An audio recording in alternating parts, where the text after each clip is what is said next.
The Navy continues to announce more restrictions for bases around the country to stop the spread of COVID-19. Even so, unlike so many businesses in Southern California, parking lots at Naval Station San Diego were still full the day the hospital ship USNS Mercy departed. Came here with the family, my in-laws, parents, and our son. Julio Quintana was among a handful of family members who were still allowed to go on the dock to watch their loved ones leave for LA, where the ship and its crew will back up local hospitals strained by the virus. You always have worries and concerns regardless when family departs, but, all in God's hands, man. So, and, greatest Navy in the world. The military's response to the pandemic can seem uneven at times. The Navy has suspended most recreational activities and events.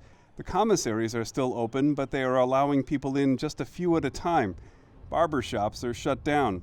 However, thousands of Marines are continuing to train in Yuma, Arizona, despite at least one Marine at the base there testing positive. Exercises like this one, filmed last year, are deemed essential and are still going on. We need to close it up and consolidate forces a little better. The Marines at Camp Pendleton are still conducting exercises with the air wing at nearby Marine Air Station Miramar, despite having positive tests at both bases. Spokespersons say the bases are isolating those who test positive and quarantining everyone they came into close contact with. Some morning formations are canceled, while others are still going ahead. This even though Governor Gavin Newsom ordered Californians to stay at home. We direct a statewide order for people to stay at home. That directive goes into force and effect this evening, and we are confident that the people of the state of California will abide by it. They'll do the right thing. The Navy and Marines are telling non-essential personnel to work from home, but it's up to local commanders to determine who is essential, says the head of the Navy, Michael Gilday, in a Pentagon briefing. We really do trust the judgment of our commanders, and so we're giving them broad authorities to do what they think they need to do to remain on mission and take care of people. While the Navy encourages bases to listen to local authorities, it also put out guidance that makes it clear the Navy isn't required to follow these orders, nor are federal contractors like NASSCO, a shipbuilder in San Diego, where the parking lots remain just as packed.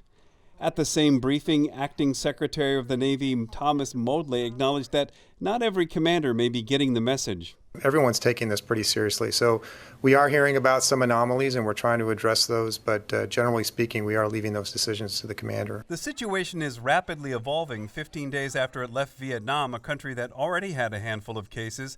3 sailors aboard the San Diego-based aircraft carrier USS Roosevelt tested positive. The first cases aboard Navy ships. The Navy hasn't determined whether the virus came from the port visit or possibly from one of the aircraft that arrived. Virtually all port visits have now been suspended for the roughly 100 ships deployed at sea. The Roosevelt has been sent to Guam. Every one of the 5,000 sailors is now being tested for the virus, though the vast majority of ships don't have coronavirus testing kits. Before the Mercy departed for LA, the head of the Navy Medicine West, Rear Admiral Timothy Weber, was asked why more sailors haven't been tested. Navy medicine, military medicine, follow CDC guidelines, and CDC guidelines don't say test everyone. New numbers show the Navy and Marines have the highest infection rates among the services. New restrictions are expected. Steve Walsh, KPBS News,